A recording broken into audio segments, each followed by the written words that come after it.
Abagibeli bamatekisi kuzodingeka ukuthi bangene kakhulu emaphaketheni abo njengoba abanikazi bamatekisi beqala ukwethula uhlelo lokwenyusa imali yokugibela ohambweni lwasendaweni kuthi ke amabanga amade azokwenyuka wona ngenyanga ezayo. Inhlangano yamatekisi ithi ukwenyuka kakhulu kapetrol kanye nokugcina izinto izimoto esesimeni yikona kube nomthelela ukwenyuka kwemali yokugibela. Bathi ke bayinengxoxo abayibambile nohulumeni ukuzama ukuthola isisombululo salenkinga.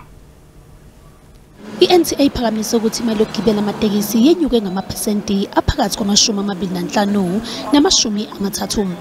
Ithi lokhu kubangela ukwenyuka kwentengo kapetrol nokuba iqolo ukugcina amatekisi sesimeni sokusebenza kanye nokwakhokhela. The high cost of fuel further squeezed our profit margins to an extent that we no longer are, surviving, as we see many people being repossessed.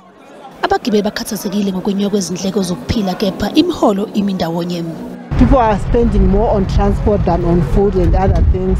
There's little money in the pockets, but we don't have money. Ezinye izinhlangano zamatekisi zithi bengekho into ebezingayenza nazo zizokhuphula imali yokugibela ngoNtulikazi. Zixaka uhulumeni ngongazeseki. Imali yokugibela amatekisi ahamba amabanga amade izokhuphuka ngama-R20 kusukela ngenyanga ezayo bese kuthi lawa ahambela endaweni asevele akhuphukile ngopondo.